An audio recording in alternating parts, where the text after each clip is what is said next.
So a week ago, I gave a lecture on the culture war that outlined broadly how some ideologies, in particular Catholicism, are more or less permanently locked out of the public sphere. The lecture was given to a largely Catholic audience, and I think it was fairly well received. Afterwards, there was certainly a vigorous discussion. But what stuck out in my mind was one particular discussion where an older Generation X Catholic was more or less lecturing a group of much younger millennial Catholics on what we could really do about the culture of PC and the progressive ascendancy that now dominates most media and educational institutions. He said something like, "What we need to do is engage the culture."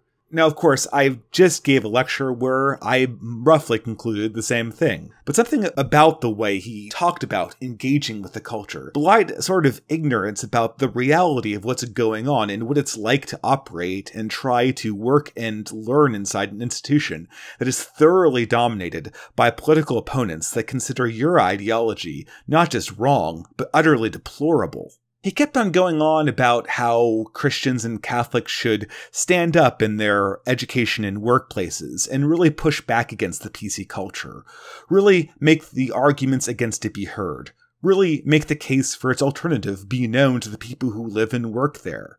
If a young person is in a class that's being instructed in the ways of political correctness and progressive identity politics, how they should really try to confront those opinions and the authority figures that teach them. Now, in my experience, the way he was describing this process would be utterly useless. The prospect that one can sit in an institution that they work and learn at and bring some kind of massive critique like this is utter bullshit. I think what he had in mind was some sort of scenario that might look like God Isn't Dead, where that lone, courageous alternative voice stands up against the authorities and is shown to be right against all odds. And of course, the silent majority who is just cowed into inaction immediately recognizes that person as being a courageous advocate for the just, and then rises up to join him once he makes those views known. True enough, I think this was a quite popular view until very recently. People generally believed that progressive and PC notions were more or less unpopular, and that they couldn't indefinitely perpetuate themselves inside institutions. But I would argue that this really has never been true. It's never been true that somebody can stand up in an educational or workplace environment dominated by an ideology and really push back against it in such a straightforward manner. I would question whether there was really a silent majority that had strong feelings against political correctness and other elements of progressive culture at any time in America after the 1980s.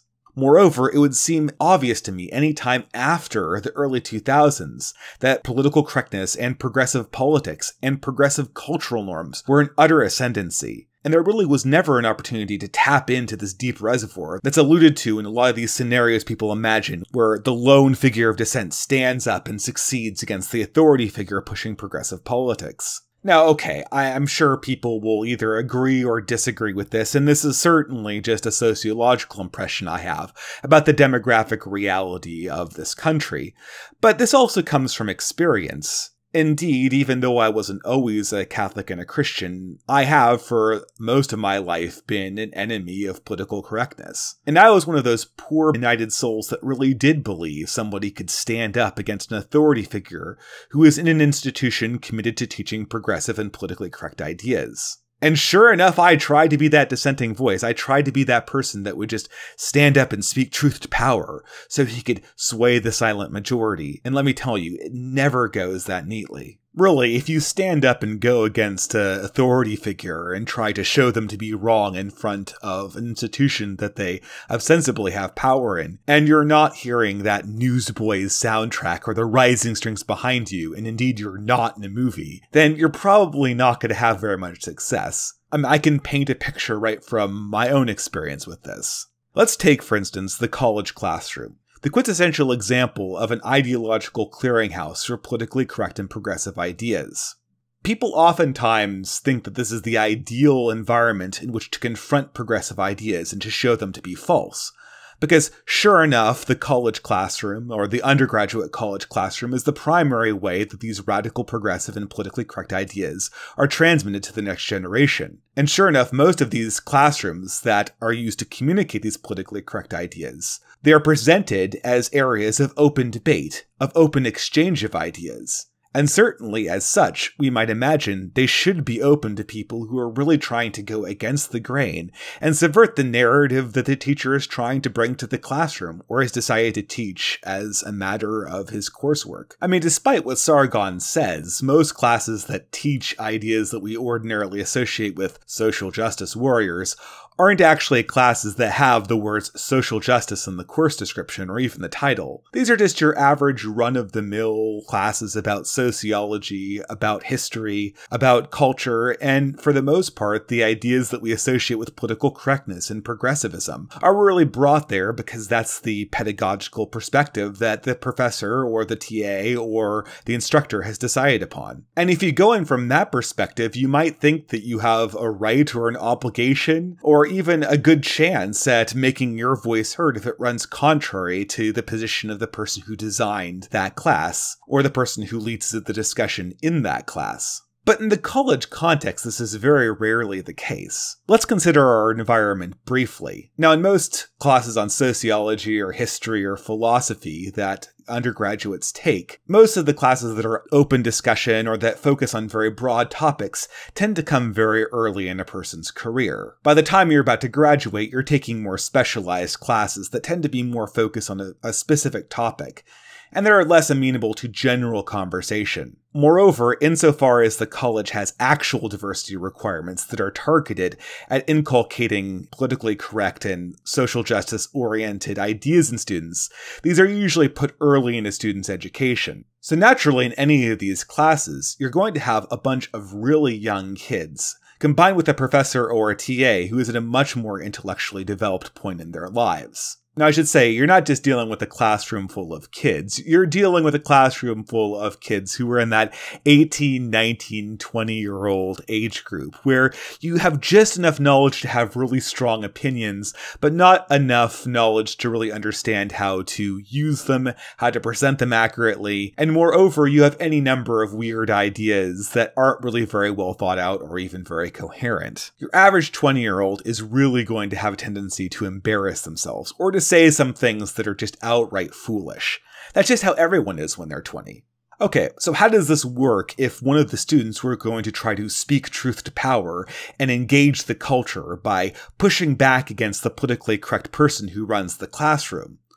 Well, if this person is 19 to 20 years old, which it's overwhelmingly likely that they are, this person is going to probably push back in a very ardent way, in a way that is very, very passionate, but doesn't have any nuance to it, and which naturally makes a lot of mistakes. The person will make factual errors. They'll say weird, extreme things that they haven't thought through. Now, okay, what's the real problem, right? I mean, considering that this, in our example, is an open discussion classroom, won't the people on the left also similarly have radical, stupid, and ill-considered ideas? Won't they also be making mistakes of fact? Well, indeed they will, but they have the advantage of having a professor in that classroom who fundamentally agrees with them. Now, what happens, and I've seen this a million times, what happens is that the professor does not directly intervene in these discussions for the most part. What occurs is that the professor acts like a set of guardrails for his progressive students, preventing them from saying anything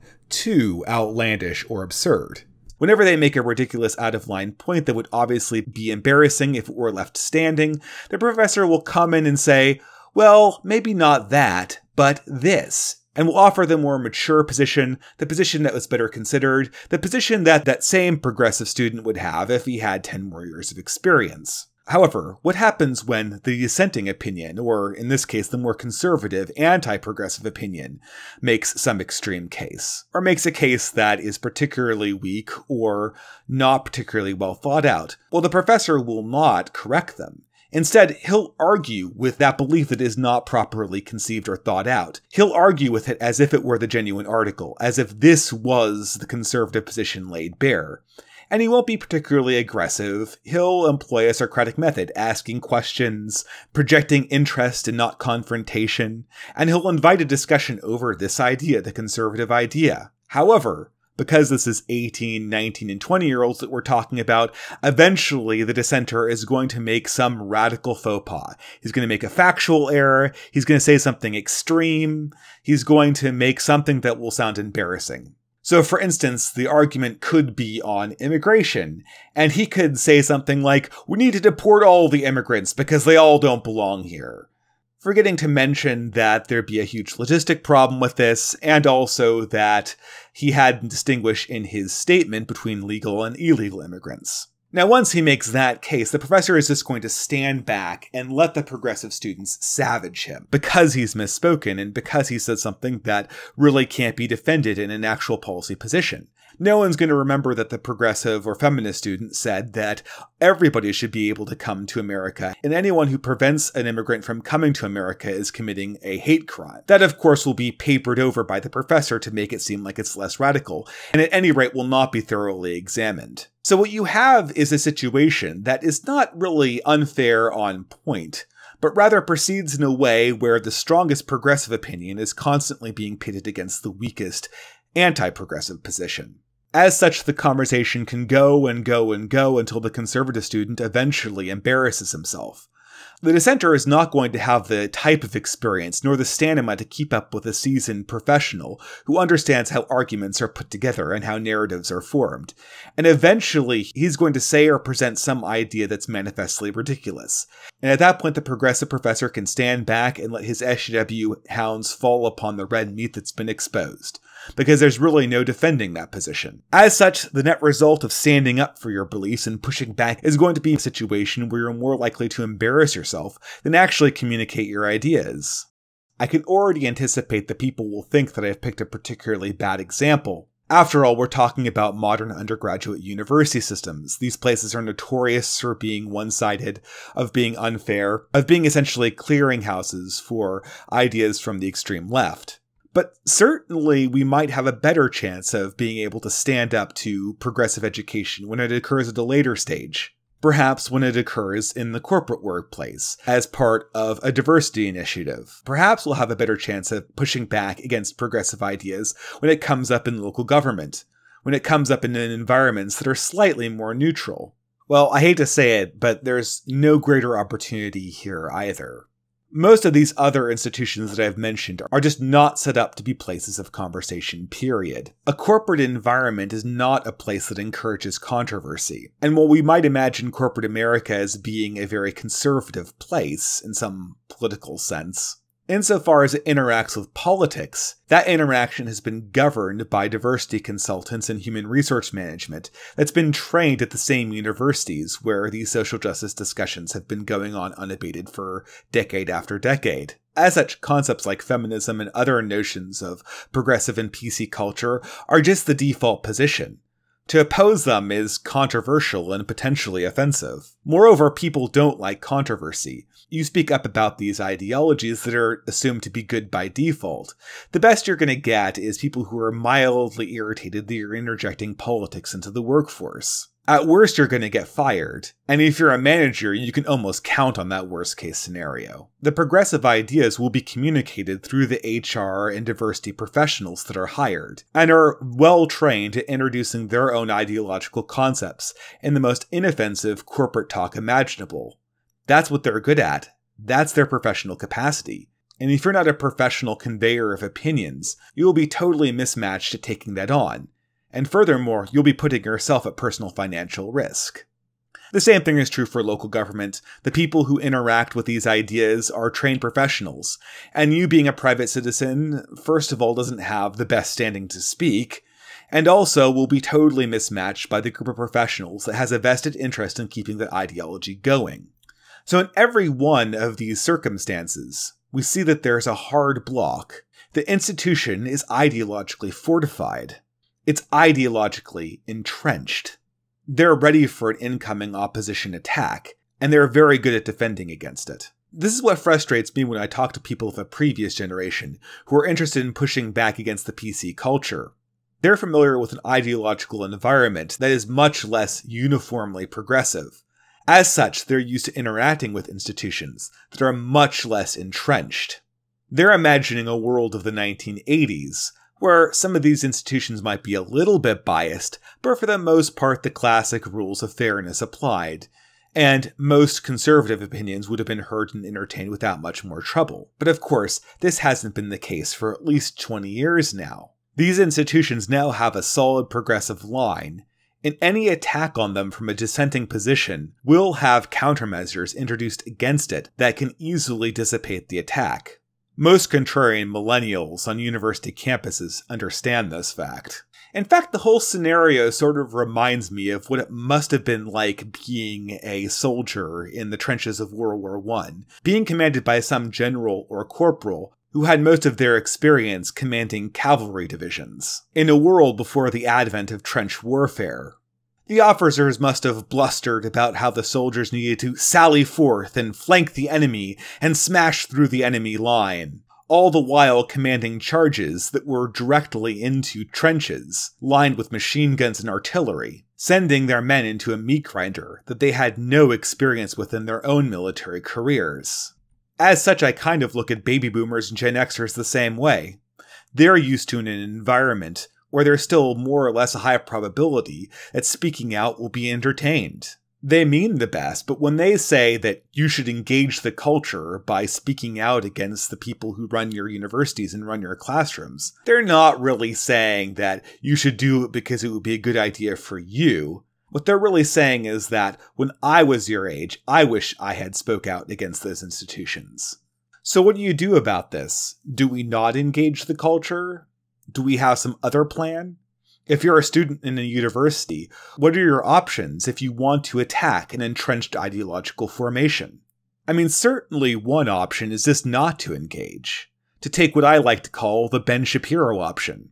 Now, Ben Shapiro is quite an intelligent conservative commenter, and he's famous for speaking on college campuses. His advice to students that have brought this question to him is just write like a Marxist in your blue books, make nice with the teacher to get that grade, and make your opinions known in some environment where it's not going to cost you anything. Well, that certainly is very nice, and for the most part in my college career, I more or less followed the same approach. I took the occasional diversity class, not saying much, just making sure that I could get through it with a decent grade. I read all the endless whining in my college newspaper, never paying it much mind and actually mocking it for the most part. And I console myself that with a person with an engineering and science degree, I would probably have much better job prospects than most of the people who are whining about diversity and white privilege. I would have a comfortable middle-class life, and then I could cut a check or use whatever capital I had available myself to make a political donation.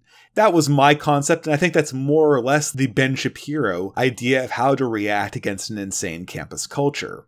But the crazy leftists obsessed with white privilege and all other aspects of cultural Marxism didn't go away after we graduated from college. They became the editors of BuzzFeed, they became the bloggers, they became the political activists, and they became the teachers. And for all those people who thought they'd be great engineers and influence politics that way, well, that fantasy ended in 2 words: Brendan Ike. The institutions that progressives have dominated and entrenched are not inconsequential. They are important aspects of our society. They are the cultural creators, and more importantly, the cultural teachers of tomorrow's students. Sans some large societal breakdown, there's no way that a cultural change is going to occur without in some way interfacing with the academy. If we're interested in pushing back against politically correct social justice warrior culture, there is no way that we can choose not to engage with our political opponents. This needs to be done. But this does not mean that the trench before us does not exist. This does not mean that the positions we want to assault are not entrenched. The progressives have uniform dominance of these institutions. They are guarding all the doors, they are holding all the keys, which means at some point, somebody is going to have to fight them. We're going to have to attack these entrenched ideological positions. And this is not going to occur by throwing caution to the wind and just telling ourselves that we need to engage the culture in the most straightforward way imaginable. This is not going to come from using old-fashioned notions of political engagements in a world where that's long since gone out the window. We need a serious tactical approach to a serious tactical problem. And in this series, I hope to provide just that.